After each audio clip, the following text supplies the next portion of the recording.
सो hi everyone. आज हम लोग स्टार्ट कर रहे हैं समझने का सिस्टम डिजाइन क्या होती है और इसका क्या यूज केस है। सॉफ्टवेयर इंडस्ट्री में बहुत इंपॉर्टेंट पार्ट होता है। जितने भी बड़े सॉफ्टवेयर बनते हैं ना, जैसे आप नेटफ्लिक्स ले लें, अमेजन ले लें, सबके कहीं ना कहीं behind of scene system design रहती है। उसकी आर्किटेक्चर काफ़ी अच्छी होती है, तभी वो उस लेवल को हैंडल कर पाती है। ठीक है ना। तो आज थोड़ा उसके कुछ कॉन्सेप्ट समझने का प्रयास करते हैं। सबसे पहले ये समझते हैं कि सिस्टम डिजाइन क्यों चाहिए। ठीक है ना। जैसे कि आप एक घर बना रहे हैं, एग्जांपल ले लीजिए, आपका एक घर है। ठीक है ना। घर बना रहे हैं, तो ऐसा तो होगा नहीं कि आप डायरेक्ट घर बनाना स्टार्ट कर दी। उसके पहले आपको एक डिजाइन बनाना पड़ेगा। आप आर्किटेक्चर को बुलाएंगे या इंजीनियर को बुलाएंगे, वो आर्किटेक्चर बना के देगा कि ठीक है, यहाँ पे आपका बेडरूम रहेगा। ठीक है ना। आपका यहाँ पे फॉर एग्जाम्पल किचन रहेगा और यहाँ पे आपका वॉशरूम रहेगा और जैसे, और इसके अंदर इलेक्ट्रिकल कनेक्शन कैसे बनी रहेगी। ठीक है ना। अगर एक रूम पे शॉर्ट सर्किट हो गया तो दूसरे रूम को इंटरफेयर ना करे। समझ रहे हैं। तो इस तरह का आर्किटेक्चर पूरा बना के देगा। उसके बाद आप ये जब अप्रूव हो जाएगा तब आप मतलब वो घर बनाना स्टार्ट करवाएंगे। ठीक है ना। जो भी रहेंगे इसके वो बनाएंगे घर। तो उसी तरह सॉफ्टवेयर इंडस्ट्री में क्या होता है ना, सॉफ्टवेयर इंडस्ट्री में भी मतलब आप कोई भी सॉफ्टवेयर देख ले। एग्जांपल लेते हैं हम, सबसे पहले नेटफ्लिक्स आप लोग यूज करते होंगे। ठीक है ना। सॉरी, लिखते हैं नेटफ्लिक्स। ओके। नेटफ्लिक्स आपको पता है एक सेकंड में मिलियंस ऑफ यूजर को हैंडल करता है। अगर एक ही टाइम पे अगर फॉर एग्जांपल 1 मिलियन यूजर आ गए तो ये कैसे हैंडल होगा। तो कहीं ना कहीं इसका आर्किटेक्चर तो बना ही होगा। ठीक है ना। तो यही चीजें, ये सब चीजें जो आती है सिस्टम डिजाइन के अंदर आती है कि अगर फॉर एग्जांपल एक सर्वर डाउन हो गया। ठीक है ना। तो क्या ये हमारा पूरा सिस्टम को डाउन ना कर दे, मतलब पूरा प्लेटफॉर्म डाउन ना हो जाए। तो उसके लिए आता है कि हम दूसरे सर्वर में जो ट्रैफिक है उसको वहाँ पे रीडायरेक्ट कर दें। समझ रहे हैं। तो ये सब चीज़ें होती है जो इसके अंदर आती है सिस्टम डिजाइन। इसके 3 पॉइंट्स होते हैं सिस्टम डिजाइन के, वो समझते हैं। सबसे पहले आप यहाँ पे देखिएगा, वो होता है कि अगर ठीक है, अगर सिस्टम डिजाइन नहीं रही तो क्या होगा, वो भी एक थोड़ा सा समझते हैं हम लोग। ठीक है ना। तो एक पॉइंट आ जाता है आपका, जैसे यहाँ पे देख रहे हैं, इस अनस्केलेबल। अनस्केलेबल ये हो गया कि अगर एक साथ लैक ऑफ यूजर आ गए तो आपका अगर आपका प्रॉपर सिस्टम डिजाइन नहीं बनी हो तो ब्रेक होगा, एक एक ना एक पॉइंट पर ब्रेक होगा। ओ, एक सेकंड, इसको पहले बंद करते हैं, एक सेकंड। हाँ, कहीं ना कहीं एक पॉइंट पर वो ब्रेक हो जाएगा। कैसे ब्रेक होगा मैं बताता हूँ। जैसे आपका ये वेबसाइट है। ठीक है। और और आपका यहाँ पे फॉर एग्जांपल आपका एक ही बैकएंड है। ठीक है ना। आप प्रॉपर सिस्टम डिजाइन को यूज ना किए हैं और एक ही बैकएंड है यहाँ पे। ठीक है। तो ये वेबसाइट है आपका, सारे जो भी ट्रैफिक होता है यहाँ पे आते हैं। ठीक है ना। अब एग्जांपल लेते हैं, अगर यहाँ पे एक साथ फॉर एग्जांपल 10 लाख यूजर आ गए। ठीक है ना। तो यहाँ पे क्या होगा ना, यहाँ पे एग्जांपल लेते हैं, यहाँ पे डीबी भी अटैच है। ठीक है ना। यहाँ पे डीबी अटैच है बैकएंड के साथ। तो एक 10 लाख यूजर जब आए तो एक ही के साथ ये जब बैकएंड को कॉल किया तो हो सकता है कि यहाँ पे सबसे पहले क्या होगा कि लेटेंसी बढ़ेगा। ठीक है ना। लेटेंसी बढ़ेगा। लेटेंसी क्या होता है? लेटेंसी होता है the time difference between request and response, कि यहाँ पे वेबसाइट ने जैसे ही रिक्वेस्ट किया और रेस्पॉन्स कितने देर में आया, उसी के बीच के टाइम को लेटेंसी बोलते हैं। ठीक है। तो जैसे ही यहाँ पे लेटेंसी बढ़ने लगेगा, क्योंकि वो लैक ऑफ यूजर्स को एक साथ हैंडल कर रहा है। ठीक है ना। तो काफी मतलब उसका जो रैम होता है, काफी एक लिमिट है ना सब चीज का, बिजी हो जाएगा वो काफी ज्यादा, तो बाकी रिक्वेस्ट को नहीं रेस्पॉन्स कर पाएगा। तो ये अनस्केलेबल हो जाएगा। अगर यहाँ पे अगर 1 मिलियन यूजर आ गए, ठीक है ना, तो ये तो पूरा बैकएंड ही क्रैश हो जाएगा। समझ रहे हैं। क्योंकि उतना सब चीज का लिमिट है। रैम आउट ऑफ मेमोरी चला जाएगा, या हो सकता है डीबी ओवरलोड हो जाए, ये पूरा सिस्टम यहाँ पे भी ब्रेक हो जाए। तो इसके लिए ये पूरा सिस्टम को हैंडल करने के लिए हम लोग सिस्टम डिजाइन बनाते हैं। ठीक है ना। तो तो ये हम लोग समझ गए। यहाँ पे अब समझते हैं कि क्या क्या पॉइंट्स होते हैं। आप ये देखिए, सबसे पहले तो अनरिलायबल होता है कि अनरिलायबल हो गया कि अगर एक सिस्टम फेल हुआ, फॉर एग्जांपल एक सर्वर यहाँ पे, अगर यहाँ पे एक सर्वर फेल हो गया, ठीक है ना, तो ये तो पूरा डाउन कर देगा ना आपका पूरा फ्रंट एंड बैक एंड, जो फ्रंट एंड जो है पूरा डाउन हो गया, तो ये कुछ काम नहीं कर रहा।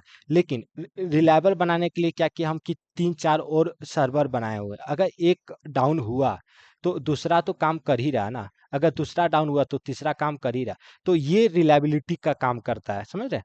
इसको और अच्छे से समझेंगे अभी, ठीक है ना। तो ये तीन चार पॉइंट होते हैं, ये आप देख पा रहे हैं, ये चार पॉइंट आप, ये हमारा प्लेटफॉर्म है, यहाँ पे जाके आप ये सब चीजें पढ़ सकते हैं और अच्छे से, ठीक है ना। तो इसके तीन पॉइंट होते हैं, उसको डिस्कस करते हैं सिस्टम डिजाइन के। सबसे पहले जो आता है पॉइंट, वो आता है स्केलेबिलिटी का काम करते हैं। जो भी हम लोग सिस्टम डिजाइन में आता है, स्केलेबल होना चाहिए। स्केलेबल कैसे होना चाहिए? स्केलेबिलिटी में कि अगर अभी हमारा फिर से एक हम बना लेते हैं छोटा सा, ये हमारा वेबसाइट, ठीक है, एक सेकंड, ये हमारा वेबसाइट हो गया, ठीक है ना। और यहाँ पे एक बैकएंड हो गया, ठीक है ना, यहाँ पे एक और बैकएंड है, और यहाँ पे मतलब सर्वर है, ठीक है ना। यहाँ पे नाम जैसे सर्वर वन, सर्वर टू और सर्वर थ्री। तो स्केलेबिलिटी में ये आया कि हमारे पास अभी अगर 10,000 यूजर आ रहे हैं तो हैंडल हो रही है, ठीक है ना। अगर ये एक साथ 1 मिलियन भी आई तो 1 मिलियन यूजर आ गए तो भी हैंडल हो गया, क्योंकि हमारे तीन तीन सर्वर रन कर रहे हैं। अगर एक एक ओवरलोड हो गया तो दूसरा उसको मैनेज कर पा रहा, अगर दूसरा ओवरलोड हुआ तो तीसरा कर पा रहा। ये तीन जो हम सर्वर किए ना, इसको बोलते हैं horizontal scaling. Horizontal horizontal scaling, okay. अब एग्जांपल लेते हैं वर्टिकल स्केलिंग। मतलब जो स्केलिंग होता है ना, वो दो तरह का होता है। एक होता है वर्टिकल, ठीक है ना, इसको आप देखिएगा, एक वर्टिकल हुआ और एक हॉरिजॉन्टल होता है। तो वर्टिकल में क्या होता है ना कि एक आपका सर्वर है, ओके, ये सर्वर हुआ, और इसी के अंदर इसमें फॉर एग्जांपल आपने 24 GB रैम दिया हुआ है, और इसमें और जो सीपीयू है आपने 8 कोर का सीपीयू दे दिया है, ठीक है ना। और जब भी मतलब अब क्या होगा कि वर्टिकल स्केलिंग ये हुआ कि इसी का जो रिसोर्सेस है उसको हम बढ़ाते जाएं, ठीक है ना। हम सीपीयू को बढ़ाते हैं, रैम को बढ़ाते हैं, लेकिन इसका एक लिमिट होता है, उतना स्केलेबल नहीं होता है। आप एक लिमिट में जाके रिसोर्सेस कितना, फॉर एग्जांपल आप 200 रैम प्रोवाइड करते हैं, ठीक है ना, और ज़्यादा से ज़्यादा कितना ही करेंगे, एक लिमिट है। लेकिन जो ये होता है क्या बोलते हैं, जो हॉरिजॉन्टल स्केलिंग होता है, वो ये काफ़ी उससे अच्छा होता है, ठीक है ना। मतलब वो काफ़ी स्केलेबल होता है, क्योंकि वो हॉरिजॉन्टली में काम करता है। जैसे कि आपका ये सर्वर वन है, ओके, यहाँ पे सर्वर टू हो गया, आप और सर्वर ऐड करते जाएंगे। तो इसमें आप अगर ये आपका ओवरलोड होने लगा तो आपका ट्रैफिक यहाँ पे ये रिडायरेक्ट कर दीजिए, और ये ओवरलोड ज़्यादा हो गया तो यहाँ पे S3 में कर दीजिए, ठीक है ना। तो ये हॉरिजॉन्टल स्केलिंग होता है। वर्टिकल हो गया कि एक ही चीज़ को हम बढ़ा रहे हैं, हॉरिजॉन्टल हो गया कि हम नया मशीन डाल रहे हैं, ओके, न्यू मशीन इसमें। तो ये हमारा हो गया स्केलेबिलिटी का काम। अब एक नेक्स्ट पॉइंट पे डिस्कस करते हैं, ठीक है ना। एक सेकंड रुकिए। हाँ, अब रिलायबिलिटी पे बात करते हैं। रिलायबिलिटी क्या हुआ ना, रिलायबिलिटी मतलब सिस्टम डिजाइन का ये फायदा होता है। रिलायबिलिटी रिलायबिलिटी ये हुआ कि अगर आप सिस्टम डिजाइन को फॉलो नहीं किया, आप सिंपल एक ही सर्वर में सब कुछ कर रहे हैं, अगर ये डाउन गया, अगर ये क्रैश हो गया, फॉर एग्जांपल कोई कुछ आउट ऑफ मेमोरी आ गया, कुछ भी आ गया, ये अगर क्रैश हो गया हमारा सर्वर, तो कोई रिलायबल रिलायबल मतलब कोई और ये नहीं है ना, ये अगर डाउन गया तो पूरा वेबसाइट को ही डाउन कर देगा, समझ रहे हैं। तो इसके लिए हमको रिलायबिलिटी की जरूरत पड़ती है। उसके लिए हम क्या करते हैं कि अलग अलग और जो सर्वर है उसको रखते हैं, सर्वर टू, सर्वर थ्री। तो ये सब पूरा जो है सिस्टम डिजाइन के अंदर ही आता है, ठीक है ना। ये रिलायबिलिटी हो गया। और इसमें एक पॉइंट आता हुआ है अवेलेबिलिटी, ओके।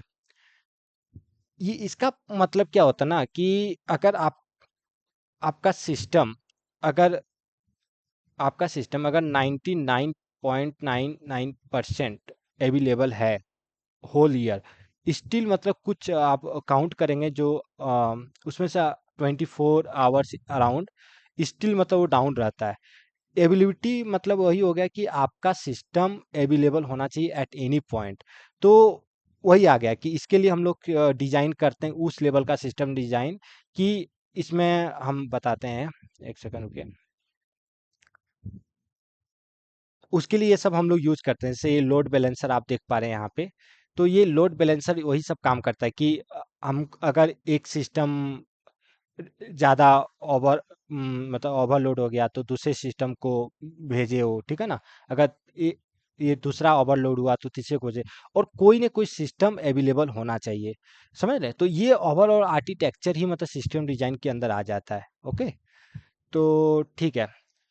अब ये तो ये 3 पॉइंट हम लोग समझ गए, ठीक है ना। यहाँ पे आप ये चीजें पढ़ सकते हैं। Ability refers to percentage of time that system is operational accessible. Okay, तो ये चीजें आप यहाँ से वो पढ़ सकते हैं। और रिलायबिलिटी तो हम लोग समझ ही गए कि कुछ फेलियर एक सर्वर में आए फिर भी वो दूसरे जो सर्वर हैं वो मतलब काम करते रहे, पूरा पूरी डाउन ना जाए। और हॉरिजेंटल और वर्टिकल स्केलिंग हम लोग समझ गए, ठीक है ना, क्या होता है ये दोनों चीजें। तो ये 3 पॉइंट है जो सिस्टम डिजाइन के अंदर आती है। अब कुछ और कॉन्सेप्ट बात करते हैं। एबिलिटी, रिलायबिलिटी और स्केबिलिटी, और एक आता है कंसिस्टेंसी भी आता है। अच्छा, कंसिस्टेंसी के बारे में थोड़ा समझ लेते हैं। कंसिस्टेंसी क्या होता है ना, यहाँ से समझते हैं इस तरह सा कि एग्जांपल लेते हैं कि आपने जैसे पेटीएम ले लेते हैं, आप लोग यूज किए ही होंगे, ठीक है ना। पेटीएम, तो यूजर यहाँ पे ए है, ठीक है ना, और यहाँ पे यूजर पी है। यहाँ पे अगर ए ने 10 रुपया भेजा, इसके बैंक से 10 रुपये माइनस हुए, तो इसके बैंक में तुरंत मतलब जब, तो 10 प्लस 10 दिखना चाहिए, मतलब होना चाहिए। ऐसा ना हो कि इसका माइनस हो गया, इसका कुछ हुआ ही नहीं। तो ये कंसिस्टेंट नहीं है, ये सिस्टम कंसिस्टेंसी फॉलो नहीं कर रही है। तो ये फॉलो कराने के लिए हम लोग दो टाइप के कंसिस्टेंसी होती है। एक होता है कि स्ट्रॉन्ग, ठीक है ना, स्ट्रॉन्ग होता है, और एक होता है इवेंचुअल। ये दोनों समझते हैं। जो स्ट्रॉन्ग होता है ना, ये मोस्टली बैंक के रिलेटेड, जहाँ पे डाटा बिल्कुल हमको मतलब इमीडिएटली रिफ्लेक्ट होना चाहिए, वहाँ पे ही यूज करते हैं ये स्ट्रॉन्ग वाला। और जो इवेंचुअल है, ये मोस्टली मान लीजिए सोशल मीडिया, जहाँ पे उतना इम्पोर्टेंट डाटा नहीं है, इवेंचुअली वो मतलब अवेलेबल हो जाएगा, रिफ्लेक्ट होगा, लेकिन it takes some time. Okay, तो ये चीज़ें 2 पॉइंट यहाँ पे होती है, जो इवेंचुअल और स्ट्रॉन्ग। आप इसको और डिटेल्स में जाके यहाँ पे पढ़ सकते हैं। यहाँ पे देख सकते हैं कि all clients see the latest data immediately and clients may eventually see the latest data but there may be a delay, ठीक है ना। ये 2 पॉइंट यहाँ पे हो गई। तो ये जो बैंकिंग सिस्टम होती है ना, बैंकिंग सिस्टम में हम लोग ये यूज करते हैं। इसको थोड़ा ये करते हैं, एक सेकंड रुक जाइए, इसको डिलीट मारो यहाँ से, और इसको ये लगाओ। हम्म, तो ये एग्जांपल देखिए आप, ये वाला बैंकिंग सिस्टम में स्ट्रॉन्ग कंसिस्टेंसी को फॉलो किया जाता है। When you transfer money from one account to another, you need to ensure that the transaction immediately reflected the both accounts. लेकिन ये जो इवेंचुअल कंसिस्टेंसी होता है ना, इवेंचुअल, वो मतलब कहीं ना कहीं मतलब मोस्टली सोशल मीडिया में, जहाँ पे उतना इंपॉर्टेंट नहीं रहता कि तुरंत डाटा दिखे, ठीक है ना। तो ये कंसिस्टेंसी का काम होता है हम लोग का, और इसको हम समझने का प्रयास करेंगे अभी, ठीक है ना। कुछ और पॉइंट पे डिस्कस कर लेते हैं तब तक।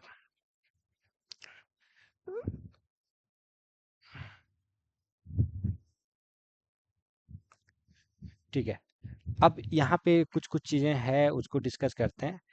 अब लोड बैलेंसर एक पॉइंट होता है सिस्टम डिजाइन के अंदर। ये लोड बैलेंसर आप देख पा रहे हैं, मैं कलर दूसरा ले लेता हूँ। हम्म, हम्म, ठीक है। तो ये ये लोड बैलेंसर, हमारा लोड बैलेंसर का काम क्या करता है ना, लोड बैलेंसर की यहाँ पे समझते हैं, इसको इधर करते हैं। आपका ये एक वेबसाइट हुआ, ठीक है ना, और ये आपका एक बैकएंड है, और मतलब सर्वर, यहाँ पे तीन सर्वर है, ठीक है ना। तो ये अगर जैसे ही एक रिक्वेस्ट आया, तो इसको कैसे पता कि किसके पास हमें जाना, कौन सर्वर के पास हमें जाना है, इसको तो नहीं पता ना। तो यहाँ पे हम एक लोड बैलेंसर लगाते हैं, इसको नाम देते हैं लोड बैलेंसर। ओके, ये लोड बैलेंसर क्या करता है ना, ये मतलब मोस्टली होता है, जो बाय डिफॉल्ट होता है राउंड रोबिन में काम करता है। राउंड रोबिन एक एल्गोरिदम है इसका, राउंड रोबिन। ये क्या करता है कि मतलब इक्वली डिवाइडेड, अगर जैसे 100 रिक्वेस्ट इसके पास आया, या 99 आया, ठीक है ना, तो 33 रिक्वेस्ट इसके पास भेज देगा, इसके पास भेज देगा 33, 33 इसके पास भेज देगा। तो क्या होगा कि कोई सिस्टम ओवरलोड नहीं हुआ, ये सर्वर 1 हो गया, सर्वर 2 हो गया, और ये सर्वर 3 हो गया, कोई ओवरलोड नहीं हुआ, ठीक है ना। सब और अगर इसी तरह अगर 1 लाख रिक्वेस्ट आया, तो ये डिवाइडेड कर करके भेजता है। इसमें और एल्गोरिदम होते हैं, लोड बैलेंसर के बहुत सारे एल्गोरिदम होते हैं, आप इसको ट्राई कर सकते हैं, पढ़ सकते हैं इसके बारे में, ठीक है ना। तो ये लोड बैलेंसर का काम करता है, क्या करता है, ट्रैफिक को डिवाइड करने का काम करता है, इसका बस यही है काम। यहाँ पे इसका थ्योरी थोड़ा देख सकते हैं, कहाँ गया लोड बैलेंसर, हाँ ये लोड बैलेंसर आप इसमें देख सकते हैं।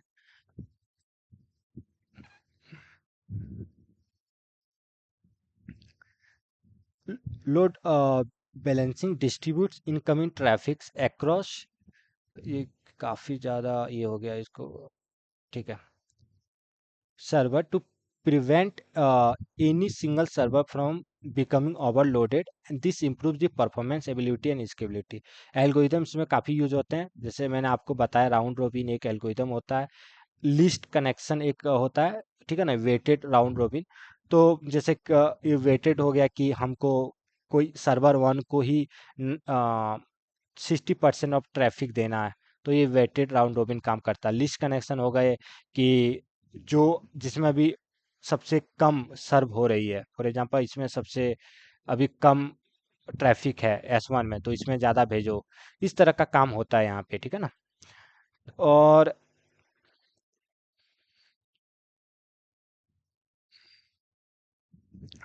यहाँ पे टाइप्स लोड बैलेंसर, ओके ठीक है, जो लोड बैलेंसर होता है वो काफ़ी तरह के होता है, हार्डवेयर लेवल भी होती है और सॉफ्टवेयर लेवल भी होती है। तो इसको आप और डिटेल में जाके पढ़ सकते हैं हमारे प्लेटफॉर्म से, ठीक है ना, यहाँ पे सारे डिटेल्स डाली गई है, ठीक है ना। तो ठीक है,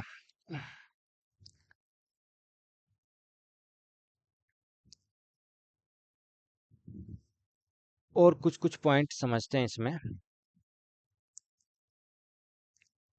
सिस्टम डिजाइन में एक और पॉइंट होता है, जैसे आपका एक क्लाइंट है, ये आप अगर क्लाइंट देख पा रहे हैं, तो ये क्लाइंट क्या होता है ना, ये डीएनएस सिस्टम एक फॉलो करता है। डीएनएस सिस्टम क्या होता है, मैं बताता हूँ उसको थोड़ा सा।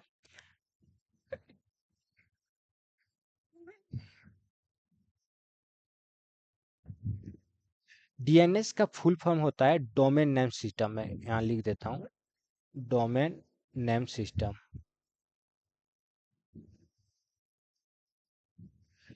ये क्या करता है ना, जैसे कि आप गूगल का पता होगा, जो कंप्यूटर होती है वो आईपी एड्रेस से काम करती है, ओके।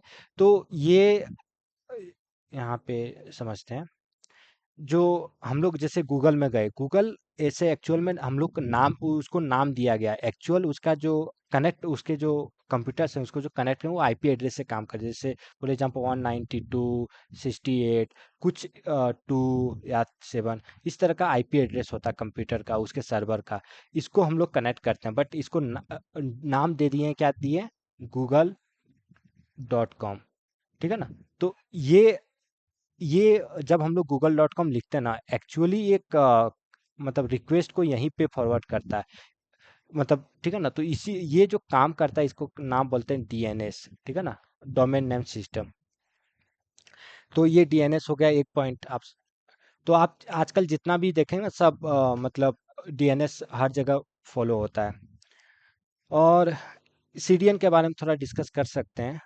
ये यूज होता है सिस्टम, ये सीडीएन जो है, सीडीएन क्या होता है ना, सीडीएन का ना फुल फॉर्म होता है content delivery node. Okay, content CDN, ठीक है ना, यहाँ लिख लेते हैं सीडीएन।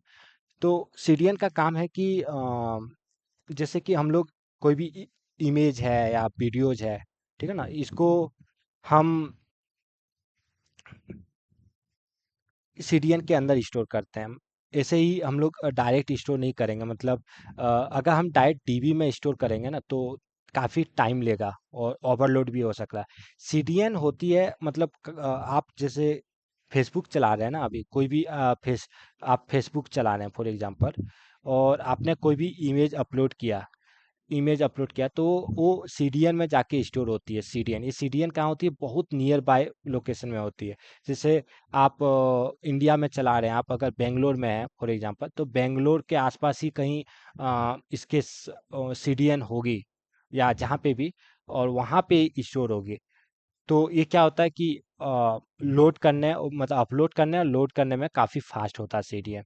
ये डीबी में अपलोड नहीं करते, डीबी में बस इसका रेफरेंस यूज होता है कि ये कहाँ पे इमेज और वीडियोज है। तो ये सीडीएन हो गए।